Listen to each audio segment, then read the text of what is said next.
ਮਸੀਹ ਦੀ। ਜੈ ਮਸੀਹ ਦੀ, ਜੈ ਮਸੀਹ ਦੀ, ਹਾਲੇਲੂਇਆ। ਆਪਾਂ ਜੀ ਬ੍ਰਦਰ ਜੀ ਪ੍ਰਕਾਸ਼ ਦੀ ਪੋਥੀ ਮੁਕਾਸ਼ਵਾ ਜੀ 22 ਜੀ 16ਵੀਂ ਆਇਤ ਅੱਜ ਹੁਣ ਕਰਦੇ ਹਾਂ ਜੀ। ਹਾਲੇਲੂਇਆ 15ਵੀਂ ਆਪਾਂ ਫਿਨਿਸ਼ ਹੋ ਗਈ ਆ ਜੀ, ਕਰ ਲਿਆ ਹੈਗਾ ਜੀ। ਤੇ ਹੁਣ ਇਹਦੇ ਵਿੱਚ ਲਿਖਿਆ ਹੈ 22 ਦੀ 16। 22 ਦੀ 16 ਹਾਲੇ ਹਾਂਜੀ, ਮੈਂ ਹਾਂ ਯਿਸੂ ਦੇ ਕਲੀਸਿਆ ਦੇ ਲਈ ਇਹ ਗੱਲਾਂ ਦੀ ਸਾਖੀ ਦੇਣ ਨੂੰ ਤੁਹਾਡੇ ਕੋਲ ਆਪਣਾ ਦੂਤ ਘੱਲਿਆ ਹੈ। ਮੈਂ ਦਾਊਦ ਦੀ ਜੜ ਦੀ ਅੰਸ਼ ਹਾਂ, ਮੈਂ ਸਵੇਰ ਦਾ ਉਜਲ ਤਾਰਾ ਹਾਂ। ਵਾਹ ਜੀ ਵਾਹ, ਇਹ ਆਮੇਨ। ਬਚਨ ਦੇ ਪੜ੍ਹੇ ਤੇ ਸੁਣੇ ਜਾਣ ਤੇ ਉਸ ਦੀ ਹਾਲੇਲੂਇਆ। ਮੈਂ ਯਿਸੂ ਦੇ ਕਲੀਸਿਆ ਦੇ ਲਈ ਇਹ ਗੱਲਾਂ ਦੀ ਮੈਂ ਯਿਸੂ ਦੇ ਕਲੀਸਿਆ ਦੇ ਲਈ ਗੱਲਾਂ ਇਹ ਸਾਖੀ ਦੇਣ ਲਈ ਕਹਿੰਦਾ ਮੈਂ ਤੁਹਾਨੂੰ। ਹਾਂਜੀ, ਅਸਲ ਵਿੱਚ ਇਹ ਵੇ ਕਿ ਪ੍ਰਭੂ ਯਿਸੂ ਮਸੀਹ ਦਾ ਜਿਹੜਾ ਰੈਵਲੇਸ਼ਨ ਹੈ ਉਹ 3 ਤਰੀਕਿਆਂ ਨਾਲ ਸਾਨੂੰ ਬਾਈਬਲ ਵਿੱਚ ਨਜ਼ਰ ਆਉਂਦਾ ਹੈ।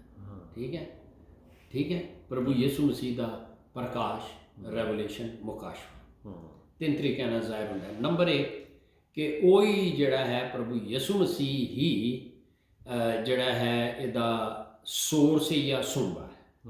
ਠੀਕ ਹੈ, ਗਲਤੀਆਂ 1:12,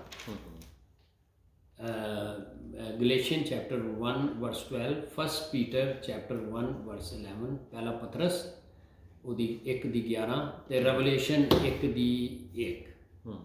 ਯਾਨੀ ਉਹੀ ਰੈਵਲੇਸ਼ਨ ਦਾ ਸੋਰਸ ਹੈਗਾ, ਸੁੰਬਾ ਹੈ। ਠੀਕ ਹੈ।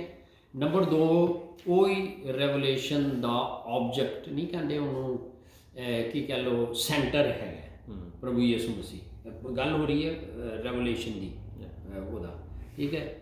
ਲੂਕਾ 24:44 ਜਿੱਥੇ ਵੀ ਵੇਖੋ ਯਿਸੂ ਨੂੰ ਹੀ ਪੁਆਇੰਟ ਆਊਟ ਕੀਤਾ ਜਾ ਰਿਹਾ ਹੈ। ਸੰਤ ਲੂਕਾ, ਮੁਕੱਦਸ ਲੂਕਾ ਕੀ ਦੱਸਿਆ 24:44 24:44। ਹਾਂਜੀ। ਉਹਦੇ ਬਾਅਦ 1 ਕਰੰਥੀਅਨਸ ਚੈਪਟਰ 1 ਵਰਸ 7,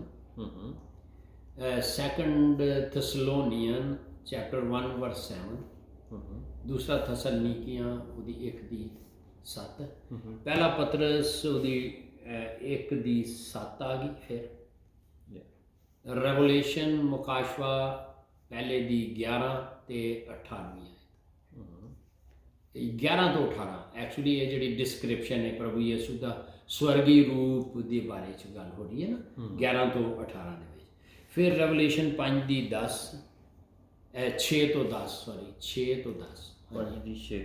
ਤੋਂ 10 ਤੇ ਫਿਰ ਰੈਵਲੇਸ਼ਨ ਮੁਕਾਸ਼ਵਾ ਪ੍ਰਕਾਸ਼ ਦੀ ਪੋਥੀ 19:11 ਤੋਂ 16।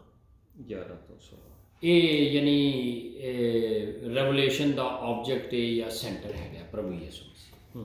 ਇਹ ਦੇਖਣਾ ਹੈ ਅਸੀਂ ਹੁਣ 3 ਤਰੀਕਿਆਂ ਨਾਲ ਖੁਦਾ ਯਿਸੂ ਮਸੀਹ ਦਾ ਰੈਵਲੇਸ਼ਨ ਜਿਹੜਾ ਹੈ ਉਹ ਜ਼ਾਹਿਰ ਹੁੰਦਾ ਹੈ। ਤੀਸਰਾ ਕਿ ਪ੍ਰਭੂ ਯਿਸੂ ਮਸੀਹ ਦਾ ਦੇਹ ਧਾਰ ਕੇ ਆਉਣਾ ਜਿਹੜਾ ਹੈ ਉਹ ਇਨਸਾਨ ਲਈ ਪਰਮੇਸ਼ਵਰ ਦਾ ਪ੍ਰਕਾਸ਼ ਹੈ।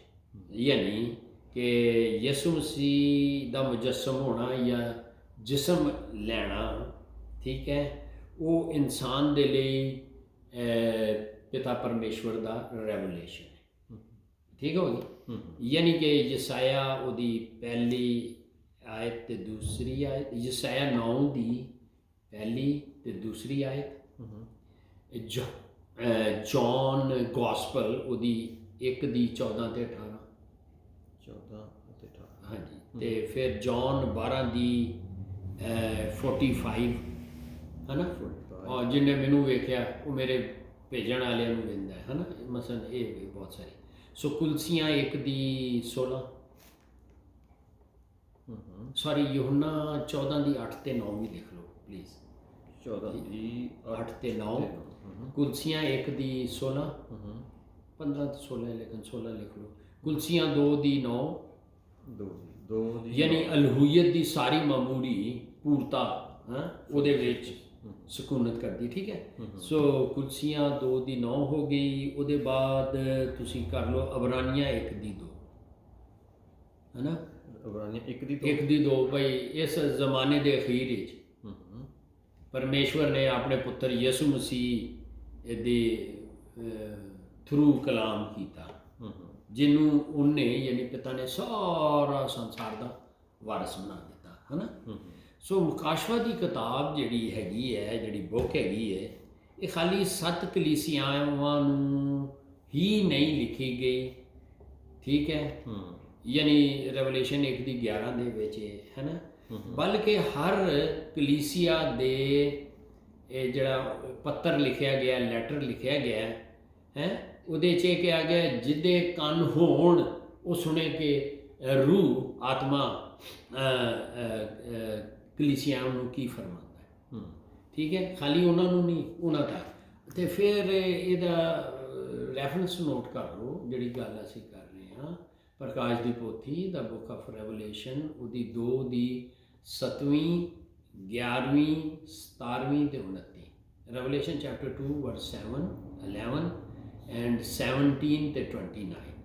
ਸੋ ਰੈਵਲੇਸ਼ਨ ਚੈਪਟਰ 3 ਦੀ 6ਵੀਂ ਆਇਤ 13ਵੀਂ ਆਇਤ ਤੇ 22 ਆਇਤ, ਰੈਵਲੇਸ਼ਨ ਚੈਪਟਰ 3 ਵਰਸ 6 13 and 22।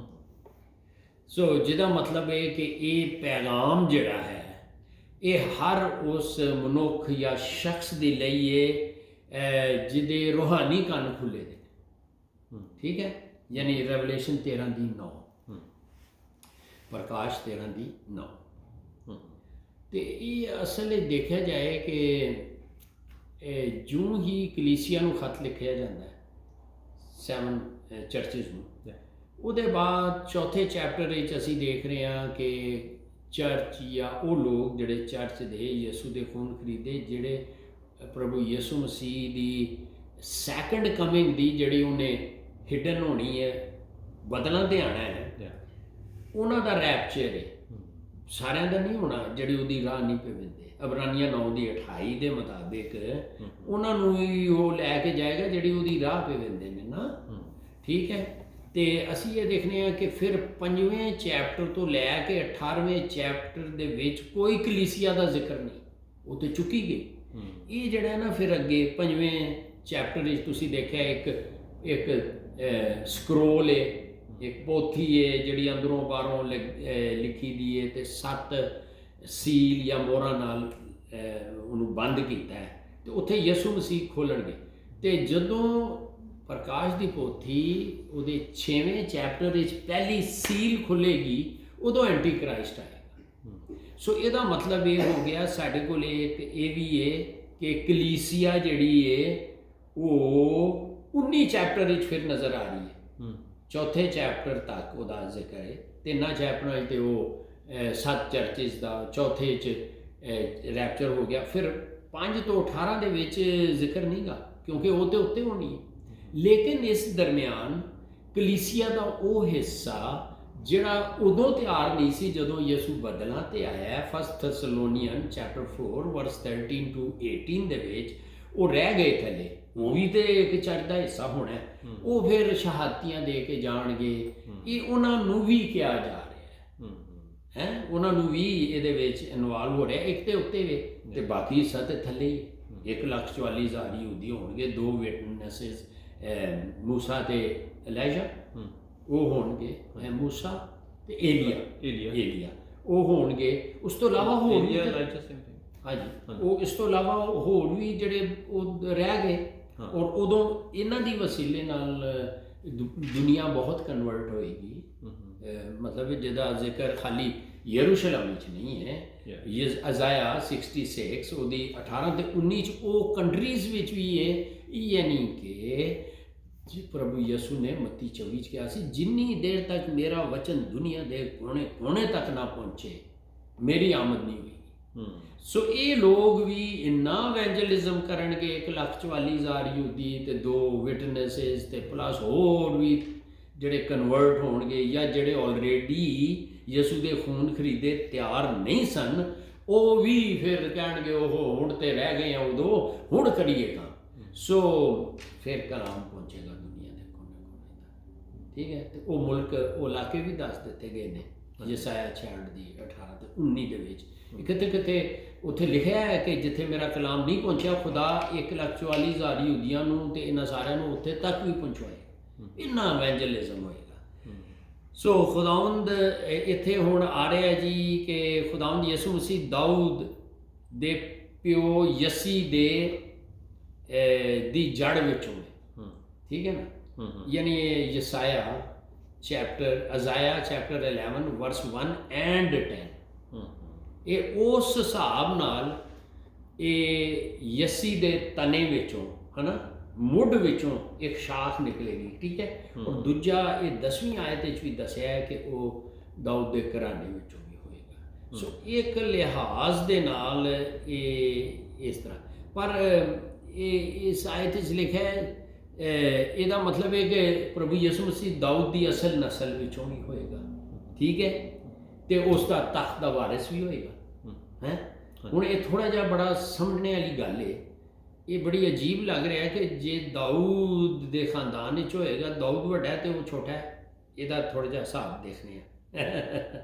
ਸੋ ਇਹ ਦਾਊਦ ਦੀ ਨਸਲ ਵਿੱਚੋਂ ਹੋਏਗਾ ਤੇ ਮਤਲਬ ਉਹਦੀ ਉਸ ਪੀੜ੍ਹੀ ਵਿੱਚੋਂ, ਉਸ ਵੰਸ਼ ਵਿੱਚੋਂ। ਹਾਂਜੀ, ਵੰਸ਼ ਵਿੱਚੋਂ। ਦੇਖੋ ਯਸਾਇਆ 9 ਦੀ 7 ਲਿਖ ਲਓ, ਅਜ਼ਾਇਆ ਚੈਪਟਰ 9 ਵਰਸ 7, ਮੈਥਿਊ ਚੈਪਟਰ 1 ਵਰਸ 1 ਦੇ ਵਿੱਚ ਇਹ ਯੂਸਫ ਦਾ ਨਸਬ ਨਾਮ ਹੈ ਜਾਂ ਫੈਮਿਲੀ ਟਰੀ ਹੈ। ਇਹ ਯੂਸਫ ਦਾ ਮਤੀ ਦੇ ਵਿੱਚ ਕਿਹੜਾ ਕੀ ਦੱਸਿਆ ਸੀ 1 ਦੀ 1 ਵਿੱਚ। ਠੀਕ ਹੈ।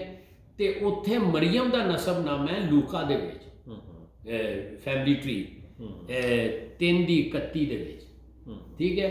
ਯੂਸਫ ਤੇ ਮਰੀਅਮ ਦਾ ਨਸਬ ਨਾਮ ਲੂਕਾ 'ਚ ਮਰੀਅਮ ਦਾ ਤੇ ਮਤੀ 'ਚ।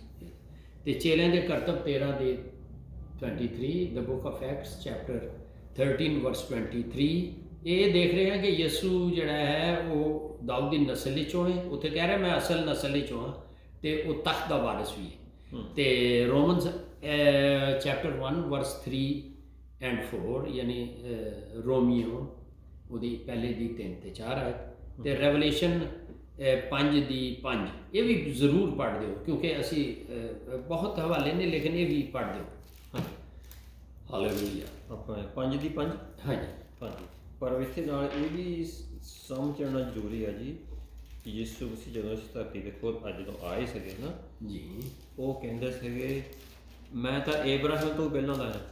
ਹਾਂਜੀ ਉਹ ਗੱਲ ਕਰਨੀ ਹੈ ਤੇ ਇਕੱਲਾ ਹਾਂਜੀ ਬਹੁਤ ਅੱਛਾ। ਕਿਉਂਕਿ ਯਿਸੂ ਮਸੀਹ ਜਦੋਂ ਇਸ ਧਰਤੀ 'ਤੇ ਆਏ ਸੀਗੇ ਮੁਕੰਮਲ ਇਨਸਾਨ ਤੇ ਮੁਕੰਮਲ ਪਰਮੇਸ਼ਰ। ਹਾਂਜੀ। ਤੇ ਕਦੀ ਤਾਂ ਉਹ ਇਨਸਾਨ ਦੇ ਪੁੱਤਰ ਦੀ ਤਰ੍ਹਾਂ ਗੱਲ ਕਰਦੇ ਤੇ ਕਦੀ ਪਰਮੇਸ਼ਰ ਦੇ ਖੁਦ ਹੀ ਪਰਮੇਸ਼ਰ। ਹਾਂ, ਖੁਦ ਪਰਮੇਸ਼ਰ ਦੇ ਤੌਰ ਤੇ ਗੱਲ ਕਰਦੇ। ਤੇ ਇਸ ਕਰਕੇ ਉਹਨੂੰ ਕਿੱਥੇ ਕਿੱਥੇ ਫਿੱਟ ਕਰਨਾ ਇੱਕ ਜਗ੍ਹਾ ਨੂੰ ਆਪਾਂ ਇੱਕ ਨੂੰ ਲੈ ਕੇ ਨਹੀਂ ਆਪਾਂ। ਚਲੋ ਫਿਲਹਾਲ ਦਾਊਦ ਤੇ ਇਹਦਾ ਦੇਖ ਲਈਏ। ਹਾਂ ਬਿਲਕੁਲ, ਫਿਰ ਸਾਨੂੰ ਸਮਝ ਆ ਜਾਏਗੀ। ਬਹੁਤ ਅੱਛਾ ਸਵਾਲ ਕੀਤਾ। ਚਲੋ ਤੁਸੀਂ ਤਿਆਰੀ ਕਰਾ ਦਿੱਤੀ, ਅਸੀਂ ਉਹ ਵੀ ਬਿਆਨ ਕਰਨਾ। ਹਾਂਜੀ। ਆਪਾਂ ਪੜ੍ਹਦੇ ਜੀ ਪ੍ਰਕਾਸ਼ ਦੀ ਪੋਥੀ ਮੁਕਾਸ਼ਵਾ 5 ਦੀ 5 ਜੀ। ਉਸ ਦੇ ਵਿੱਚ ਇਸ ਤਰ੍ਹਾਂ ਲਿਖਿਆ ਹੈ, ਉਹਨਾਂ ਬਜ਼ੁਰਗਾਂ ਵਿੱਚੋਂ ਇੱਕ ਨੇ ਮੈਨੂੰ ਆਖਿਆ ਨਾ ਰੋ, ਵੇਖ ਉਹ ਬੱਬਰ ਸ਼ੇਰ ਜਿਹੜਾ ਯਹੂਦਾ ਦੇ ਗੋਤ ਵਿੱਚੋਂ ਹੈ। ਹਾਂਜੀ, ਯਹੂਦਾ ਦੇ ਗੋਤ ਵਿੱਚੋਂ ਹੈ ਅਤੇ ਦਾਊਦ ਦੀ ਜੜ ਹੈ।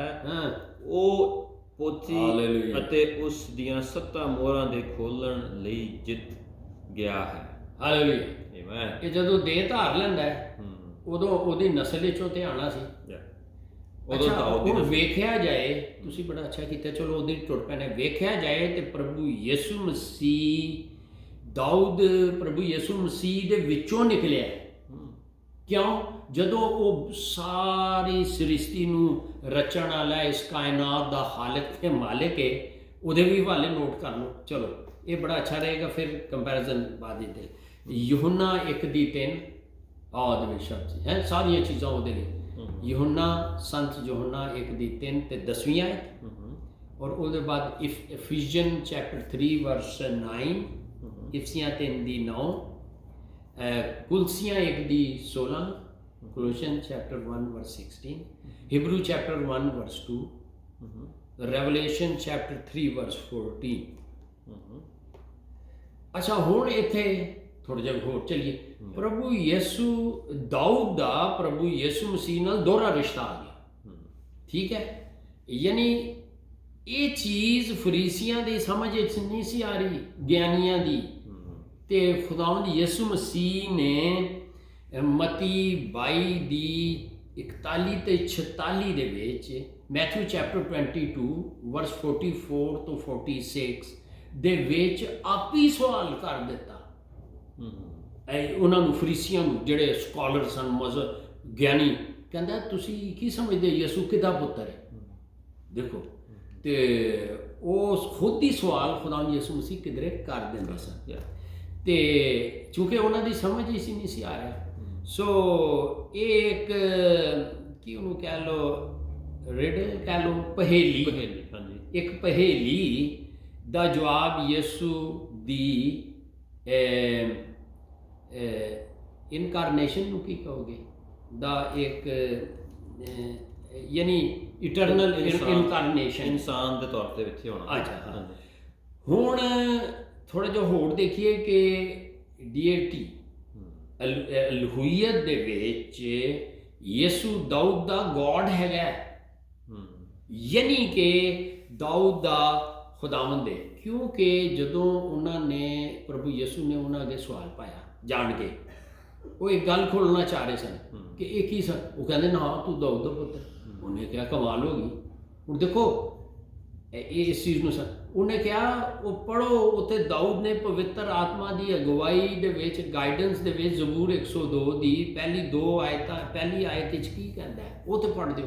ਹਾਂ, ਲਿਖਿਆ lord said to my lord, ਹਾਂ, ਕਿ ਮੇਰੇ ਪਰਮੇਸ਼ਵਰ ਨੇ ਮੇਰੇ ਪਰਮੇਸ਼ਵਰ ਨੂੰ ਕਿਹਾ, ਮੇਰੇ ਪਰਮੇਸ਼ਵਰ ਨੇ ਪਰਮੇਸ਼ਵਰ ਨੂੰ ਕਿਹਾ, ਹਾਂਜੀ, ਮੇਰੇ ਕਿ ਆ ਮੇਰੇ ਸੱਜੇ ਹੱਥ ਬੈਠ। ਤੇ ਉਹ ਖੁਦਾਵੰਦ ਯਿਸੂ ਮਸੀਹ ਕਹਿਣ ਲੱਗੇ ਕਿ ਗੱਲ ਸੁਣੋ, ਤੁਸੀਂ ਕਹਿੰਦੇ ਹੋ ਮੈਂ ਉਹਦਾ ਪੁੱਤਰ ਹਾਂ, ਤੇ ਦਾਊਦ ਤੇ ਖੁਦ ਮੈਨੂੰ ਆਪਣਾ ਗੋਡ ਮੰਨਣ ਡਿਆ, ਤੇ ਇਹ ਇੱਕ ਭੇਲੀ ਸੀ ਜਿਹੜੀ ਕਿ ਸਮਝ। ਇਸੇ ਤਰੀਕੇ ਨਾਲ ਅੱਜ ਅਸੀਂ ਪ੍ਰਭੂ ਯਿਸੂ ਨੂੰ ਕਹਿੰਦੇ ਹਾਂ ਜੀ ਇਹ ਕੰਪਲੀਟ ਇਨਸਾਨ ਹੈ ਤੇ ਇਹ ਕੰਪਲੀਟ ਗੋਡ ਹੈ। ਬਈ ਇੱਕ ਇਨਸਾਨ ਦੇ 2 ਨੇਚਰਸ ਕਿਸ ਤਰ੍ਹਾਂ ਹੋ ਸਕਦੇ ਨੇ, ਇਨਸਾਨ ਦੀ ਸਮਝ ਤੋਂ ਬਾਹਰ ਹੈ, ਇਸ ਲਈ ਹੈਗਾ ਠੀਕ। ਸੋ ਇਸੇ ਤਰੀਕੇ ਨਾਲ ਦਾਊਦ ਜਿਹੜਾ ਹੈ ਨਾ, ਉਹ ਕੀ ਕਹਿੰਦੇ ਨੇ, ਦਾਊਦ ਦਾ ਪ੍ਰਭੂ ਯਿਸੂ ਮਸੀਹ ਮਾਈਟੀ ਗੋਡ ਵੀ ਹੈਗਾ। ਯਸਾਇਆ 1 ਦੀ 1 ਤੇ 10ਵੀਂ ਆਇਤ, ਯਾਨੀ ਅਜ਼ਾਇਆ ਚੈਪਟਰ 11 ਵਰਸ 1 ਐਂਡ 10 ਤੇ ਰੈਵਲੇਸ਼ਨ 22 ਦੀ 16। ਠੀਕ ਹੈ ਜੀ। ਇਸਾਇਆ 11 ਦੀ 1 ਤੇ 10 ਦੀ, 11 ਦੀ ਪਹਿਲੀ ਆਇਤ ਐਂਡ 10ਵੀਂ ਆਇਤ, ਪਹਿਲੀ ਤੇ 10ਵੀਂ ਆਇਤ, ਤੇ ਰੈਵਲੇਸ਼ਨ 22 ਦੀ 10 16 ਸਰ, 22 ਦੀ 16 ਮੇਰੇ ਕੋਲ ਗਲਤ ਬੋਲੇ 16। ਸੋ ਇਹ ਗੱਲ ਹੈ। ਫਿਰ ਇਹ ਮਾਰਨਿੰਗ ਸਟਾਰ ਵੀ ਇਹਦਾ ਇੱਕ ਕਿਸੇ ਵਿੱਚ ਟਾਈਟਲ ਆਉਂਦਾ ਹੈ ਨਾ, ਉਹ ਗਿਣਤੀ 4 ਦੀ 17, ਨੰਬਰਸ ਚੈਪਟਰ 4 ਵਰਸ 17 ਦੇ ਵਿੱਚ, ਇਹ ਜਿਹੜਾ ਬਲਾਮ ਸੀ ਨਾ, ਇਹਨੇ ਕਿਹਾ ਇੱਕ ਮੈਂ 17 ਤੇ ਵੇਖਣਾ, ਪਰ ਬੜੀ ਦੂਰ ਹੈ, ਹਾਲਾ ਕਲੀਅਰ ਨਹੀਂ ਗਾ, ਇੱਕ ਦਿਨ ਜ਼ਰੂਰ ਵੇਖ ਲਾਂਗਾ। ਯਿਸੂ ਦੇ ਮੁਤਲਕ ਕੋਈ ਬਿਆਨ ਹੈ, ਠੀਕ ਹੈ। ਤੇ ਉਹਦੇ ਬਾਅਦ ਲੂਕ ਚੈਪਟਰ 1 ਵਰਸ 76 ਤੋਂ 79, ਮੁਕੱਦਸ ਲੂਕਾ ਉਹਦੀ ਪਹਿਲੀ ਆਇਤ ਦੀ 76 ਤੋਂ 79, ਰੈਵਲੇਸ਼ਨ ਚੈਪਟਰ 2 ਵਰਸ 28, 2 ਦੀ 28, ਹਾਂ, ਮਲਾਕੀ 4 ਦੀ 2, ਮਲਾਕੀ 4 ਦੀ 2, ਦੂਸਰਾ ਪਤਰਸ 1 ਦੀ 19 ਤੋਂ 21, ਸੈਕੰਡ ਪੀਟਰ ਚੈਪਟਰ 1 ਵਰਸ 19 ਤੋਂ 21। ਇਹ ਸੁਬਾਹ ਦਾ 17 ਉਹਨਾਂ ਮਨੁੱਖਾਂ ਦੇ ਦਿਲਾਂ ਦੇ ਵਿੱਚ ਚਮਕਦਾ ਹੈ ਜਿਹੜੇ ਉਸ 'ਤੇ ਵਿਸ਼ਵਾਸ ਰੱਖਦੇ ਨੇ ਕਿ ਵਾਕਈ ਹੀ ਇਜ਼ ਦੀ ਮਾਰਨਿੰਗ ਸਟਾਰ। ਹੁਣ ਦੇਖੋ ਮਾਰਨਿੰਗ ਸਟਾਰ ਤੇ ਸ਼ੈਤਾਨ ਵੀ ਹੈ ਨਾ, ਸੀਗਾ ਹੈ ਨਾ, ਸੀਗਾ। ਅੱਜ ਸੁਬਾਹ ਦੇ ਰੋਸ਼ਨ ਸਿਤਾਰੇ ਤੂੰ ਕਿਉਂ ਡਿੱਗ ਪਿਆ, ਹੁਣ ਨਹੀਂ ਸੀਗਾ, ਡਿੱਗ ਪਿਆ। ਅਜ਼ਾਇਆ ਚੈਪਟਰ 14 ਵਰਸ 12 ਦੇ ਵਿੱਚ ਉਹ ਡਿੱਗ ਪਿਆ, ਠੀਕ ਹੈ। ਇਸ ਲਈ ਇਹਨੂੰ ਵੀ ਕਿਹਾ ਗਿਆ ਸੀ, ਇਹ ਜਿਹੜਾ ਨਾ Lucifer, morning star, Latin Bible ਵਿੱਚ ਮਤਲਬ ਇਹ ਹੋ ਗਿਆ ਲਾਈਟ ਹੋਲਡਰ, ਰੋਸ਼ਨੀ ਦਾ ਮੀਨਾਰ, ਹੈ ਨਾ, ਇਹ ਸੀਗਾ। ਇਹ ਆਰਕ ਐਂਜਲ ਵੀ ਸੀ ਤੇ ਅਨਾਇੰਟਡ ਚੈਰਬ ਵੀ ਸੀ, ਹੈ ਨਾ, ਇੱਕ ਮਹਾਦੂਤ ਸੀ ਤੇ ਇੱਕ ਮਮਸੂਕ ਕਰੋਬੀ ਵੀ ਸੀ। ਇਸ ਲਈ ਜਦੋਂ ਬਾਈਬਲ ਵਿੱਚ ਦੇਖਦੇ ਹਾਂ ਲਾਈਨ ਆਫ ਅਥਾਰਟੀ, ਪਿਤਾ, ਪੁੱਤਰ, ਪਵਿੱਤਰ ਆਤਮਾ ਤੇ ਲੂਸੀਫਰ ਉਹ ਉਥੋਂ ਡੇਗ ਦਿੱਤਾ ਗਿਆ ਨਾ।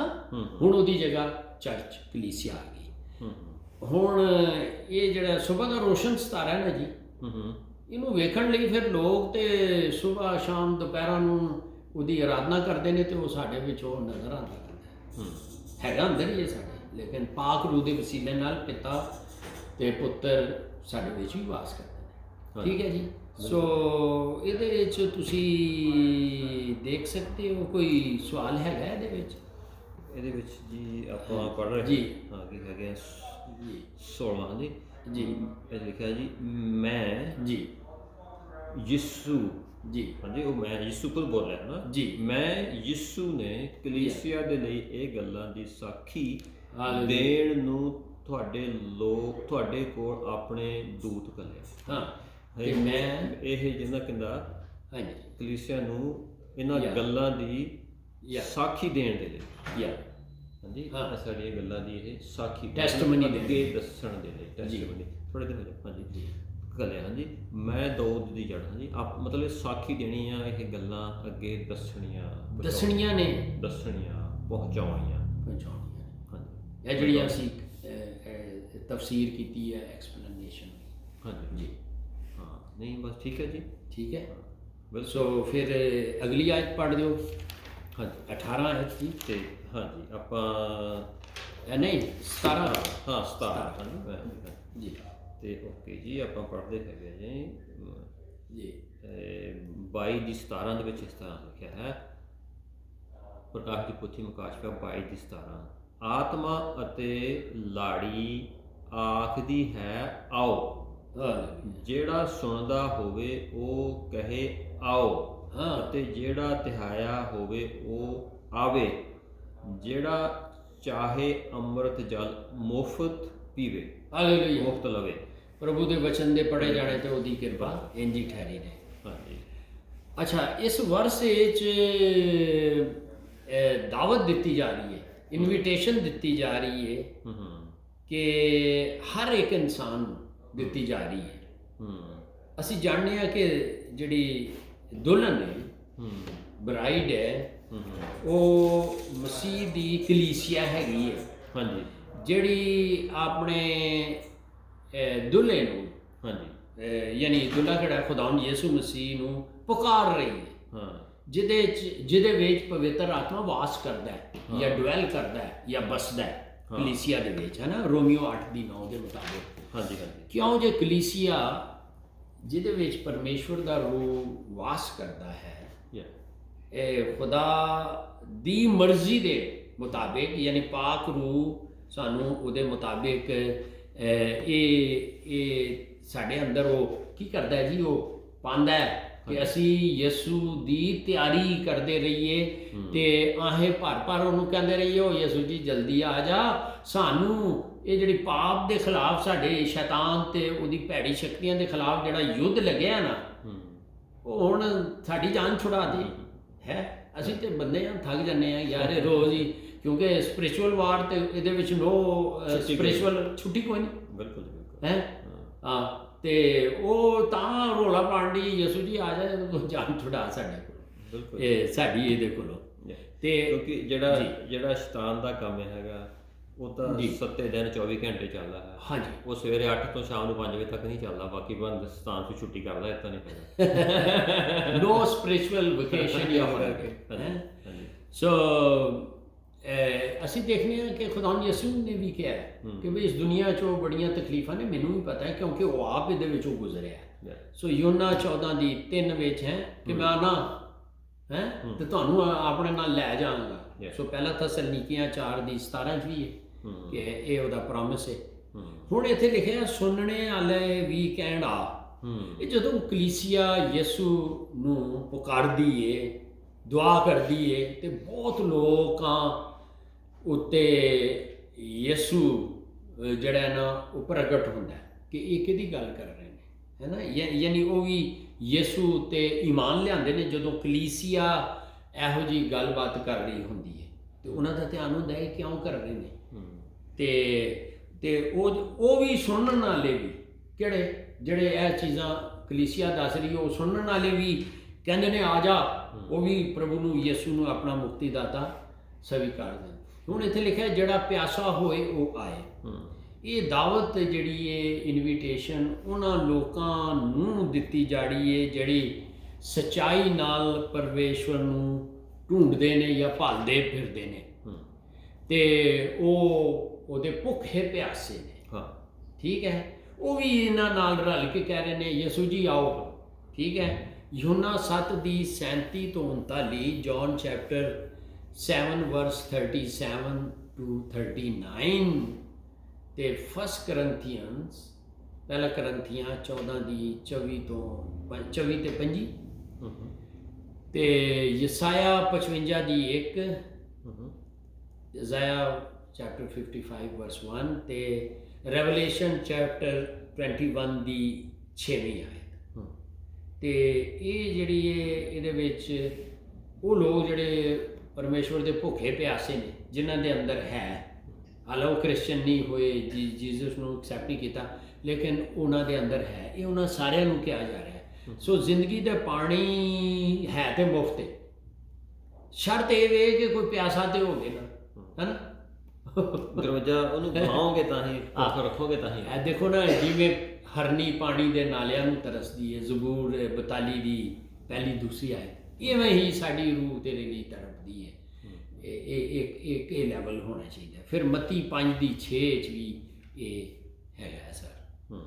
ਤੇ ਇਹਦੇ ਵਿੱਚ ਕੋਈ ਸਵਾਲ ਹੋਵੇ? ਨਹੀਂ, ਬਸ ਆਤਮਾ ਅਤੇ ਲਾੜੀ ਆਖਦੀ ਹੈ ਆਓ। ਜਿਹੜਾ ਸੁਣਦਾ ਹੋਵੇ ਉਹ ਕਹੇ ਆਓ, ਅਤੇ ਜਿਹੜਾ ਧਿਆਇਆ ਹੋਵੇ ਉਹ ਆਵੇ। ਜਿਹੜਾ ਚਾਹੇ ਅੰਮ੍ਰਿਤ ਜਲ ਮੁਫਤ ਲਵੇ। ਹਾਂਜੀ, ਪੀਣੇ ਵਾਲਾ ਤੇ ਹੋਵੇ। ਹਾਂਜੀ, ਬਿਲਕੁਲ ਜੀ। ਕਿਉਂਕਿ ਆਤਮਾ ਕਿੰਜ ਕਹਿ ਰਹੀ, ਉਹ ਅੰਦਰ ਵਾਸ ਕਰਦੀ ਹੈ, ਬਲੀਵਰਸ ਦੇ ਅੰਦਰ ਡਵੈਲ ਕਰਦੀ ਹੈ, ਬਸਦੀ ਹੈ। ਸੋ ਲਿਹਾਜ਼ਾ ਉਹ ਵੀ ਉਹਨਾਂ ਨਾਲ, ਕਿਉਂਕਿ ਰੋਮੀਓ 8 ਦੀ 26 ਤੇ 27 'ਚ ਕੀ ਲਿਖਿਆ, ਉਹ ਸਾਨੂੰ ਤੇ ਪ੍ਰਾਰਥਨਾ ਨਹੀਂ ਕਰਨੀ ਆਉਂਦੀ। ਪਵਿੱਤਰ ਆਤਮਾ ਸਾਡੀ ਆਤਮਾ ਦੇ ਨਾਲ ਮਿਲ ਕੇ ਹੋਕੇ ਭਰਦਾ ਰਹਿੰਦਾ। ਅੱਜ ਬਲੀਵਰਸ ਇਹ ਤਿਆਰੀਆਂ ਕਿ ਆ ਜਾ ਯਿਸੂ ਜੀ, ਆ ਜਾ ਆ ਜਾ ਆ ਜਾ, ਉਹ ਸਾਡੀ ਜਾਨ ਛੁਡਾ ਸ਼ੈਤਾਨ ਕੋਲੋਂ। ਫਿਰ 1000 ਸਾਲਾ ਬਾਦਸ਼ਾਹੀ 'ਚ ਸ਼ੈਤਾਨ ਦਾ ਤੇ ਸ਼ੈਤਾਨ ਨੂੰ ਤੇ ਡੱਕਿਆ ਜਾਣਾ ਹੈ ਨਾ, ਤੇ ਉਹਦੇ ਬਾਅਦ ਉਹਨੂੰ ਖੋਲਿਆ ਜਾਏਗਾ, ਫਿਰ ਉਹਨੂੰ ਅੱਗ ਦੀ ਝੀਲ 'ਚ ਸੁੱਟਿਆ ਜਾਏਗਾ। ਜਿਹੜਾ ਕਿ 1000 ਸਾਲਾ ਬਾਦਸ਼ਾਹੀ ਸ਼ੁਰੂ ਕਰਨ ਤੋਂ ਪਹਿਲੇ ਝੂਠਾ ਨਬੀ ਤੇ ਯਿਸੂ ਦਾ ਵਿਰੋਧੀ, ਮੁਖਾਲਫੇ ਮਸੀਹ ਤੇ ਝੂਠਾ ਨਬੀ ਪਹਿਲੇ ਹੀ ਸੁੱਟ ਦਿੱਤੇ ਜਾਣਗੇ। ਪ੍ਰਕਾਸ਼ ਦੀ ਪੋਥੀ 19 ਦੀ 20 ਹੈ। ਹਾਂਜੀ, ਇਹ ਲਾੜੀ ਆਖਦੀ ਹੈ ਆਓ, ਮਤਲਬ ਜਿਹੜੇ ਮਸੀਹੀ ਹਨ ਉਹ ਉਹਨਾਂ ਦੇ ਅੰਦਰ ਵੀ ਇਹ ਭੁੱਖ ਪਿਆਸ ਹੋਵੇ, ਉਹ ਰੱਖਣ ਔਰ ਉਹ ਕਹਿਣ। ਹਾਂਜੀ, ਤੇ ਹਾਂਜੀ, ਜੋ ਭੁੱਖ ਪਿਆਸ ਰੱਖਣਾ ਬਹੁਤ ਜ਼ਰੂਰੀ ਹੈ ਜੀ। ਔਰ ਪਹਿਲਾ ਕਰੰਥੀਆਂ, ਹਾਂਜੀ ਠੀਕ ਹੈ, ਉਹਦੀ 11 ਦੀ 23 ਤੋਂ 28 ਦੇ ਵਿੱਚ ਦੇਖੋ, ਜਿੱਥੇ ਪਾਕ ਭੋਜ ਜਾਂ ਹੋਲੀ ਕਮਿਊਨੀਅਨ ਦਾ ਜ਼ਿਕਰ ਹੈ। ਹਾਂਜੀ, ਕਿਉਂ ਲਈ ਜਾਂਦੀ? ਯਿਸੂ ਨੇ ਪਹਿਲਾਂ ਕਰੰਥੀਆਂ 11 ਦੀ 23 ਤੋਂ 28। ਅੱਛਾ, ਹਾਂਜੀ, ਇੱਥੇ ਕਿਉਂ ਕਿ ਜਦੋਂ ਤੁਸੀਂ ਇਹਨੂੰ ਲਓ, ਮੇਰੀ ਯਾਦਗਾਰੀ 'ਚ ਇੰਜ ਕਰਿਆ ਕਰੋ ਜਿੰਨੀ ਦੇਰ ਤੱਕ ਮੈਂ ਨਾ ਆਵਾਂ। ਤਿਆਰੀ ਦੇਣ ਡਿਆ ਪਾਕ ਭੋਜ। ਹਾਂਜੀ, ਤੇ ਅੱਛਾ ਜੀ, ਜੇ ਇਹਦਾ ਭੁੱਖ ਪਿਆਸ ਹੋਵੇ ਉਹ ਪਵੇ। ਕਈ ਵਾਰੀ ਇਹੋ ਜਿਹਾ ਜੇ ਭੁੱਖ ਪਿਆਸ ਨਹੀਂ ਹੈਗੀ ਤਾਂ ਉਹ ਕਿਸ ਗੱਲ ਦੀ ਨਿਸ਼ਾਨੀ ਹੈ ਜੀ, ਜੇ ਇਸ ਦੇ ਅੰਦਰ ਭੁੱਖ ਪਿਆਸ ਨਹੀਂ ਹੈ?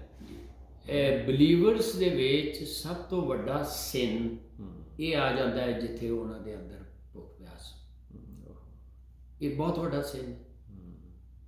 ਅਗਲੀ ਆਇਤਾਂ ਤੁਸੀਂ ਦੇਖੋਗੇ ਕਿ ਉਹਨਾਂ ਦਾ ਨਾਮ ਜੀਵਨ ਦੀ ਪੁਸਤਕ ਵਿੱਚੋਂ ਕੱਢਿਆ ਵੀ ਜਾ ਸਕਦਾ ਹੈ। ਜੀਵਨ ਦੀ ਪੁਸਤਕ ਤੇ ਉਸ ਨਏ ਯਰੂਸ਼ਲਮ ਦੇ ਵਿੱਚ ਭੁੱਖ ਪਿਆਸ ਨਹੀਂ ਹੋਣੀ। ਇਹ ਸਭ ਤੋਂ ਵੱਡਾ ਇਹ ਸਿਨ ਹੈਗਾ ਬਲੀਵਰਸ ਦੇ। ਜਦੋਂ ਇੱਕ ਬਲੀਵਰਸ ਦੇ 'ਚ ਭੁੱਖ ਪਿਆਸ ਘੱਟ ਜਾਵੇ ਜਾਂ ਘੱਟ ਰਹੀ ਹੈ, ਫੌਰਨ ਨੂੰ ਦੇਖਣਾ ਚਾਹੀਦਾ ਹੈ, ਕਿਉਂਕਿ ਇਟਸ ਅ ਵੈਰੀ ਡੇਂਜਰਸ। ਤੇ ਫਿਰ ਇੱਕ ਮਸੀਹੀ ਨੂੰ ਜੇ ਉਹਨੂੰ ਲੱਗਦਾ ਭੁੱਖ ਪਿਆਸ ਨਹੀਂ ਹੈਗੀ, ਤੇ ਉਹ ਕਿਉਂਕਿ ਅਗਰ ਉਹ ਕਈ ਵਾਰੀ ਇਸ ਤਰ੍ਹਾਂ ਹੁੰਦਾ, ਆਪਣੇ ਕੋਲ ਟਾਈਮ ਹੈਗਾ ਜੀ, ਸਵਾਲ ਵੀ ਹੈਗੇ। ਉਹ ਅੱਛਾ ਜੀ। ਤੇ ਮਤਲਬ ਕਿ ਜੀ ਭੁੱਖ ਪਿਆਸ ਤਾਂ ਹੋਣਾ ਬਹੁਤ ਜ਼ਰੂਰੀ ਹੈਗਾ। ਤੇ ਜੇ ਅਗਰ ਸਾਡੇ ਦੇ ਵਿੱਚ ਕਿਸੇ ਦੇ ਵਿੱਚ ਮਸੀਹੀ ਹੁੰਦਿਆਂ ਹੋਇਆਂ ਆਪਣੇ ਆਪ ਨੂੰ ਅਸੀਂ ਚੈੱਕ ਕਰੀਏ ਕੀ ਸਾਡੇ ਅੰਦਰ ਭੁੱਖ ਪਿਆਸ ਹੈ, ਕਿ ਅਸੀਂ ਜੇ ਵਚਨ ਨਹੀਂ ਪੜ੍ਹਿਆ, ਜੇ ਅਸੀਂ ਪਰਮੇਸ਼ਰ ਦੇ ਨਾਲ ਹਜ਼ੂਰੀ ਦੇ ਵਿੱਚ ਪ੍ਰੇਅਰ ਦੇ ਵਿੱਚ ਨਹੀਂ ਬੈਠੇ, ਪਰਮੇਸ਼ਰ ਦੇ ਨਾਲ ਨਹੀਂ ਗੱਲਬਾਤ ਕੀਤੀ, ਕੀ ਸਾਡੇ ਅੰਦਰ ਕੁਝ ਚੱਲ ਰਿਹਾ ਹੈਗਾ, ਖਿੱਚ ਹੈ ਕਿ ਅਸੀਂ ਪਰਮੇਸ਼ਰ ਦੇ ਨਾਲ ਜੁੜੇ ਨੇ। ਉਹ ਅੱਜ ਵਚਨ ਨਹੀਂ ਪੜ੍ਹਿਆ, ਉਹ ਅੱਜ ਚਰਚ ਨਹੀਂ ਜਾ ਹੋਇਆ, ਅੱਜ ਅਸੀਂ ਪਰਮੇਸ਼ਰ ਦੇ ਨਾਲ ਸਮਾਂ ਨਹੀਂ ਬਿਤਾਇਆ, ਅਤੇ ਉਹਨਾਂ ਨੂੰ ਅੰਦਰ ਕੁਛ ਨਹੀਂ ਹੋ ਰਿਹਾ, ਕੁਛ ਵੀ ਅਸੀਂ ਕੁਛ ਭੁੱਖ ਪਿਆਸ ਨਹੀਂ ਹੈਗੀ, ਅਸੀਂ ਜੁੜਨਾ ਆ, ਅਸੀਂ ਜਾਣਾ ਆ, ਪੜ੍ਹਨਾ। ਅਗਰ ਇਸ ਤਰ੍ਹਾਂ ਨਹੀਂ ਹੈਗਾ ਹਾਂਜੀ, ਅਤੇ ਉਹ ਕਿਸ ਤਰ੍ਹਾਂ ਉਹ ਚਾਹੁੰਦਿਆਂ ਹੋਇਆਂ ਵੀ, ਤਾਂ ਕਿ ਉਹ ਚਾਹੁੰਦੇ ਉਹ ਜਾਣ ਮਤਲਬ ਮਨ ਦੇ ਵਿੱਚ ਨਹੀਂ, ਉਹ ਕੀ ਅੰਦਰ ਇਹ ਰੂਹਾਨੀ ਚਾਹੁੰਦੇ ਹੈਗਾ ਨਾ, ਅਤੇ ਕੀ ਕਰਨਾ ਚਾਹੀਦਾ ਉਹਨਾਂ ਨੂੰ ਤਾਂ ਕਿ ਅੰਦਰ ਭੁੱਖ ਪਿਆਸ ਹੋਵੇ। ਦੁਨਿਆਵੀ ਤੌਰ 'ਤੇ ਹਾਂਜੀ ਇਨਸਾਨ ਹੁੰਦੇ ਆ, ਹਾਂਜੀ, ਸਾਡੇ ਕਿਸੇ ਬੱਚੇ ਨੂੰ ਭੁੱਖ ਪਿਆਸ ਨਹੀਂ ਹੈ ਅਤੇ ਅਸੀਂ ਪਰੇਸ਼ਾਨ ਹੋ ਜਾਂਦੇ ਹਾਂ, ਕਿਹਦੇ ਕੋਲ ਖੜ੍ਹਨੇ, ਡਾਕਟਰ ਹੈ ਹਾਂਜੀ, ਫਿਰ ਇਹਨੂੰ ਬੱਚੇ ਨੂੰ ਭੁੱਖ ਨਹੀਂ ਲੱਗਦੀ ਜੀ, ਇਹ ਵੱਧ ਫੁੱਲ ਨਹੀਂ ਰਿਹਾ ਹਾਂਜੀ, ਬੱਚਾ ਖਾਂਦਾ ਹੀ ਨਹੀਂ ਹੈਗਾ ਜੀ, ਕੰਮ ਮਾੜਾ ਹੋ ਜਾਂਦਾ ਇਸੇ ਤਰ੍ਹਾਂ ਹੀ। ਹਾਂਜੀ, ਇਸੇ ਤਰੀਕੇ ਨਾਲ ਜਿਹੜੇ ਫੈਮਿਲੀ ਡਾਕਟਰ ਹੁੰਦੇ ਨੇ ਨਾ, ਫੈਮਿਲੀ ਡਾਕਟਰ ਹਾਂਜੀ, ਅਤੇ ਉਹ ਆਪਣੇ ਫੈਮਿਲੀ ਦੇ ਵਿੱਚ ਸਾਰਿਆਂ ਦਾ ਪਤਾ ਕਰਦੇ ਨੇ।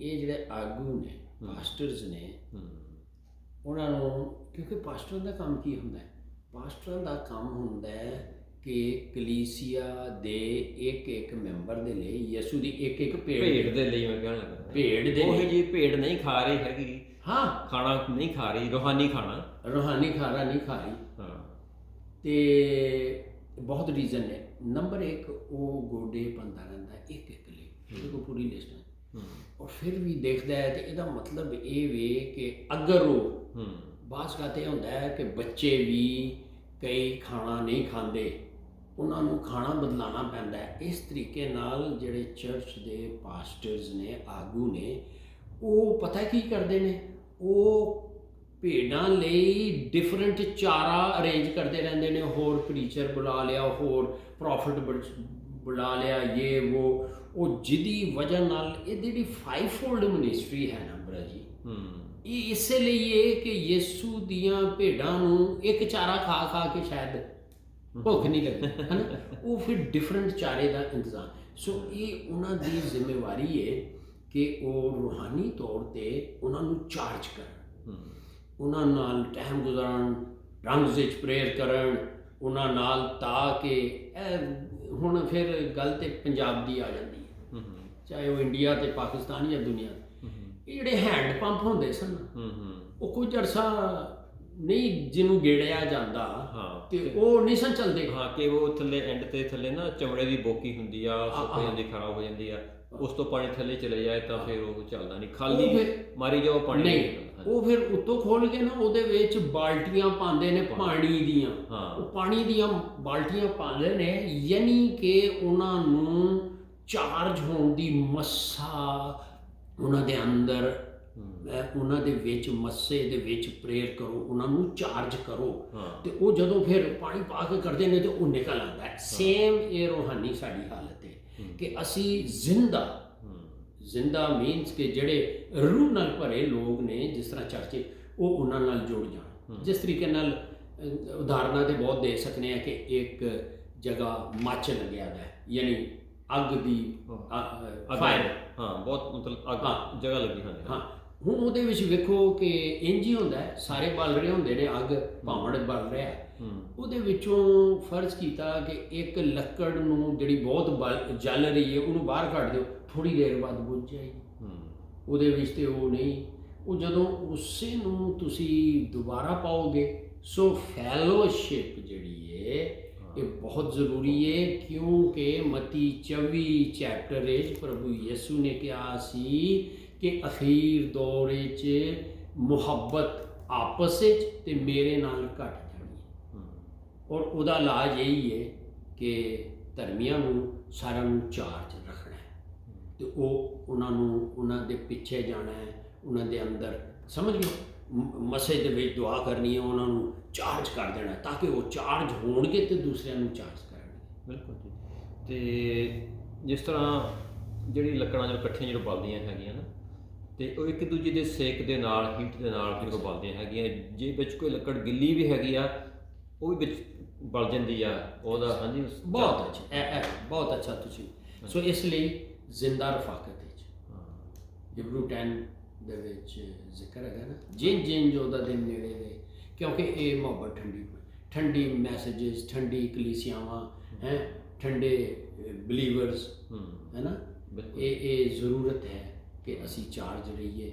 ਔਰ ਇਹ ਚਰਚ ਜਾਂ ਹੋਰ ਧਰਮਾਂ ਦੀ ਜ਼ਿੰਮੇਵਾਰੀ, ਪਹਿਲੇ ਤੇ ਇੰਡੀਵਿਜੂਅਲ ਦੀ ਵੀ ਜ਼ਿੰਮੇਵਾਰੀ ਹੈ ਹਾਂ ਉਹ ਵੀ। ਸੋ ਬਿਲਕੁਲ ਇਹ ਗੱਲ ਤੁਹਾਡੀ ਠੀਕ ਹੈ ਕਿ ਇਲਾਜ ਰੂਹਾਨੀ ਡਾਕਟਰਾਂ ਕੋਲ ਜਾਣਾ ਪੈਂਦਾ ਹੈ। ਔਰ ਫਾਸਟਿੰਗ, ਪ੍ਰੇਅਰ ਔਰ ਫਾਸਟਿੰਗ ਇਸ ਲਈ ਬਹੁਤ ਜ਼ਰੂਰੀ ਹੈਗੀ ਆ। ਹਾਂਜੀ, ਅਤੇ ਇਸ ਦੇ ਪਿੱਛੇ ਕੀ ਹੋ ਰਿਹਾ, ਕਾਹਤੇ ਹੋ ਰਿਹਾ, ਕੀ ਹੋ ਰਿਹਾ, ਹਾਂਜੀ, ਉਸਨੂੰ ਧਿਆਨ ਰੱਖਣਾ ਹੈਗਾ ਤਾਂ ਕਿ ਆਪਾਂ ਵੱਧਦੇ ਰਹੀਏ, ਇੱਕ ਦੂਸਰੇ ਲਈ ਦੁਆਵਾਂ ਕਰਦੇ ਰਹੀਏ। ਅਗਰ ਇੱਕ ਦੂਸਰੇ ਦੀ ਖਬਰਸਾਰ ਲੈਂਦੇ ਰਹੀਏ, ਅੱਜ ਕੱਲ੍ਹ ਕੀ ਚੱਲ ਰਿਹਾ, ਕੀ ਕਰਦੇ, ਆਏ ਨਹੀਂ, ਕਿਸ ਤਰ੍ਹਾਂ ਹੈ, ਪ੍ਰੇ ਕਰੋ, ਫਾਸਟ ਕਰੋ ਇੱਕ ਦੂਸਰੇ ਦੇ ਨਾਲ, ਇੱਕ ਦੂਸਰੇ ਦੇ ਲਈ। ਇਸ ਦੁਨੀਆ 'ਚ ਬੜੀ ਪ੍ਰੋਬਲਮ ਪਰੇਸ਼ਾਨੀਆਂ ਨੇ। ਹਾਂਜੀ, ਹੁਣ ਜਦੋਂ ਬਲੀਵਰ ਇੰਜ ਕਰਦੇ ਨੇ ਤੇ ਉਠਾਉਂਦੇ ਚੱਲਦੇ ਆ ਇੱਕ ਦੂਸਰੇ ਨੂੰ। ਮੈਨੂੰ ਵੀ ਲੋੜ ਹੈਗੀ ਹੈ, ਤੁਹਾਨੂੰ ਵੀ, ਹਰ ਇੱਕ ਨੂੰ ਲੋੜ ਹੁੰਦੀ ਹੈ। ਹਾਂ, ਤੇ ਉਹਨਾਂ ਨੂੰ ਉਠਾਉਣਾ, ਇਹ ਨਹੀਂ ਜੇ ਭੁੱਲ ਜਾਂਦੇ ਨੇ। ਯਿਸੂ ਨੇ ਕੀ ਕੀਤਾ ਸੀ? 100 ਭੇਡਾਂ ਨੂੰ ਛੱਡ ਕੇ ਇੱਕ ਜਿਹੜੀ ਗੁੰਮ ਗਈ ਸੀ, 99 ਨੂੰ ਛੱਡ ਕੇ ਉਹਦੇ ਮਗਰ ਗਿਆ। ਹਾਂਜੀ, ਔਰ ਜਦੋਂ ਅਸੀਂ ਪ੍ਰੇ ਕਰਦੇ ਹੈਗੇ ਹਾਂ, ਅਗਰ ਕਈ ਵਾਰੀ ਲੱਗਦਾ ਸੁੱਕਾਪਨ ਪ੍ਰੇਅਰ ਦੇ ਵਿੱਚ ਵੀ, ਤੇ ਪਰਮੇਸ਼ਰ ਤੋਂ ਹਰ ਰੋਜ਼ ਆਪਣੇ ਲਈ ਮਾਫੀ ਮੰਗਣੀ, ਆਪਣੇ ਪਰਿਵਾਰ ਦੇ ਲਈ ਮਾਫੀ ਮੰਗਦੇ ਰਹੋ, ਉਹ ਧੋ ਹੁੰਦੇ ਰਹੋ, ਹੈ ਨਾ, ਅਤੇ ਮਾਫ ਕਰਦਾ ਹੈ। ਇਹੋ ਜਿਹੀਆਂ ਵਚਨ ਪੜ੍ਹਦੇ ਰਹੋ। ਪਾਣੀ ਇਹ ਪਾਉਣ ਵਾਲੀ ਗੱਲ ਹੈ। ਇਹ ਸਾਰੀਆਂ ਚੀਜ਼ਾਂ, ਪਾਣੀ ਨੂੰ ਪਵਿੱਤਰ ਆਤਮਾ ਪ੍ਰਭੂ ਦੇ ਵਚਨ ਨਾਲ ਵੀ ਤਸ਼ਬੀਹ ਦਿੱਤਾ ਗਿਆ। ਬਿਲਕੁਲ ਜੀ। ਇਹ ਜਿਹੜਾ ਮਤੀ 7 ਦੀ ਤੁਸੀਂ ਨੋਟ ਕਰ ਲਓ, 37 ਤੋਂ 39 ਹੈ, ਇਹ ਪਵਿੱਤਰ ਆਤਮਾ ਉਹ ਜਲ ਹੈ ਜਿਹੜੀਆਂ ਨਦੀਆਂ ਵਹਿਣ ਸ਼ੁਰੂ ਹੋਣਗੀਆਂ। ਸੁੱਕ ਗਿਆ ਨਾ ਕੰਮ। ਹਾਂ, ਬਿਲਕੁਲ। ਇਹ ਹਵਾਲਾ ਹੁਣ ਟਾਈਮ ਨਹੀਂ, ਕਿਉਂਕਿ ਇਹ ਦੇ ਵਿੱਚੋਂ ਨਦੀਆਂ ਨਿਕਲਣੀਆਂ ਚਾਹੀਦੀਆਂ ਹੈ, ਤਾਜ਼ਾ ਪਾਣੀ। ਬਿਲਕੁਲ ਜੀ, ਬਹੁਤ ਵਧੀਆ। ਚਲੋ ਆਪਾਂ ਇੱਥੇ ਹੁਣ ਫਿਨਿਸ਼ ਕਰਦੇ ਹਾਂ ਜੀ, ਅਤੇ ਗੱਲ ਤਾਂ ਕਰਦਾ ਆਪਾਂ ਗੱਲਾਂ ਕਰੀ ਜਾਈਏ। ਪਰਮੇਸ਼ਰ ਪਿਤਾ ਆਪ ਮਹਾਨ ਹੋ, ਆਪ ਦਾ ਸ਼ੁਕਰ ਕਰਦੇ ਹਾਂ ਜਿੰਨਾ ਵੀ ਕੀਤਾ ਜਾਏ। ਪਰਮੇਸ਼ਰ ਪਿਤਾ ਇਸ ਪਵਿੱਤਰ ਜਲ ਦਾ ਸਾਡੇ ਅੰਦਰ ਇਹ ਭੁੱਖ ਪਿਆਸ ਬਣੀ ਰਹੇ, ਹੋਰ ਵਧੇ ਪਰਮੇਸ਼ਰ ਪਿਤਾ। ਔਰ ਜਿੰਨੇ ਵੀ ਸੁਣਨ ਵਾਲੇ ਹਨ ਸਾਡੇ ਭੈਣ ਭਰਾ, ਉਹਨਾਂ ਦੇ ਅੰਦਰ ਵੀ ਆਪ ਦੇ ਲਈ, ਆਪ ਦੇ ਹੋਰ ਨਜ਼ਦੀਕ ਆਉਣ ਦੇ ਲਈ, ਆਪ ਨੂੰ ਹੋਰ ਜਾਣਨ ਦੇ ਲਈ, ਆਪ ਨੂੰ ਹੋਰ ਸਮਝਣ ਦੇ ਲਈ ਭੁੱਖ ਪਿਆਸ ਬਣੀ ਰਹੇ ਪਰਮੇਸ਼ਰ ਪਿਤਾ। ਇਹ ਅੱਗ ਬਲਦੀ ਰਹੇ, ਹੋਰ ਵਧੇ ਪਰਮੇਸ਼ਰ ਪਿਤਾ। ਔਰ ਇਸ ਦੇ ਵਿੱਚ ਹੋਰ ਵੀ ਲੋਕ ਸ਼ਾਮਲ ਹੋਣ ਇਸ ਅੱਗ ਦੇ ਵਿੱਚ ਪਰਮੇਸ਼ਰ ਪਿਤਾ। ਔਰ ਆਪ ਦਾ ਨਾਮ, ਆਪ ਦੀ ਮਹਿਮਾ ਹੁੰਦੀ ਰਹੇ ਪਰਮੇਸ਼ਰ ਪਿਤਾ। ਔਰ ਇਹ ਅੱਗ ਪਰਮੇਸ਼ਰ ਪਿਤਾ ਵੱਧਦੀ ਰਹੇ। ਉਹ ਲੋਕ ਜੋ ਪਰਮੇਸ਼ਰ ਪਿਤਾ ਆਪ ਨੂੰ ਨਹੀਂ ਜਾਣਦੇ, ਉਹ ਵੀ ਆਪ ਦੇ ਕੋਲ ਆਉਣ, ਲੈ ਕੇ ਆਓ ਉਹਨਾਂ ਨੂੰ ਵੀ ਪਰਮੇਸ਼ਰ ਪਿਤਾ। ਉਹ ਵੀ ਇਸ ਅੱਗ ਦੇ ਵਿੱਚ ਸ਼ਾਮਲ ਹੋ ਜਾਣ ਪਰਮੇਸ਼ਰ ਪਿਤਾ। ਕਿਰਪਾ ਕਰੋ, ਰਹਿਮ ਕਰੋ ਪਰਮੇਸ਼ਰ ਪਿਤਾ। ਅੰਧੇਰਾ ਦੂਰ ਹੋ ਜਾਏ ਇਸ ਦੁਨੀਆ ਤੋਂ। ਇੱਕ ਇੱਕ ਇਨਸਾਨ ਦੇ ਅੰਦਰ ਪਰਮੇਸ਼ਰ ਪਿਤਾ ਆਪ ਨੂੰ ਜਾਣ ਲਏ, ਸਮਝ ਲਏ, ਆਪ ਦੇ ਪਿਆਰ ਨੂੰ ਜਾਣ ਲਏ, ਸਮਝ ਲਏ, ਯਿਸੂ ਮਸੀਹ ਦੇ ਭੇਦ ਨੂੰ ਸਮਝ ਲਏ। ਔਰ ਸੱਚੇ ਪਰਮੇਸ਼ਰ ਪਿਤਾ ਆਪ ਦੇ ਜੀਵਨ ਜਲ ਦੀ, ਵਾਟਰ ਆਫ ਲਾਈਫ ਦੀ ਪਰਮੇਸ਼ਰ ਪਿਤਾ, ਜੀਵਨ ਜਲ ਦੀ ਪਰਮੇਸ਼ਰ ਪਿਤਾ ਤਲਾਸ਼ ਕਰਦੇ ਰਹਿਣ। ਔਰ ਆਪ ਪਰਮੇਸ਼ਰ ਪਿਤਾ ਲੱਭ ਜਾਓ ਉਹਨਾਂ ਨੂੰ ਪਰਮੇਸ਼ਰ ਪਿਤਾ, ਕਿਉਂਕਿ ਆਪ ਦੇ ਬਚਨ ਵਿੱਚ ਲਿਖਿਆ ਹੈ, ਜੋ ਢੂੰਡੋਗੇ, ਜੋ ਲੱਭੋਗੇ ਤਾਂ ਪਾਓਗੇ ਪਰਮੇਸ਼ਰ ਪਿਤਾ। ਔਰ ਅਸੀਂ ਇਹ ਬਚਨ ਹਰ ਇੱਕ ਜੋ ਲੱਭ ਰਿਹਾ ਹੈ, ਸੱਚ ਨੂੰ ਜਾਣਨ ਦੀ ਭੁੱਖ ਪਿਆਸ ਰੱਖ ਰਿਹਾ ਹੈ, ਉਹਨਾਂ ਦੇ ਲਈ ਪਰਮੇਸ਼ਰ ਪਿਤਾ ਇਸ ਬਚਨ ਨੂੰ ਕਲੇਮ ਕਰਦੇ ਹਾਂ ਪਰਮੇਸ਼ਰ ਪਿਤਾ। ਬਰਕਤ ਦਿਓ ਹਰ ਇੱਕ ਨੂੰ ਪਰਮੇਸ਼ਰ ਪਿਤਾ, ਭੁੱਖ ਪਿਆਸ ਦਿਓ। ਔਰ ਇਹ ਸਭ ਕੁਝ ਮੰਗਦੇ ਹਾਂ ਆਪ ਦੇ ਇਕਲੌਤੇ ਪੁੱਤਰ ਸਾਡੇ ਮੁਕਤੀਦਾਤਾ ਯਿਸੂ ਦੇ ਨਾਮ। ਆਮੀਨ।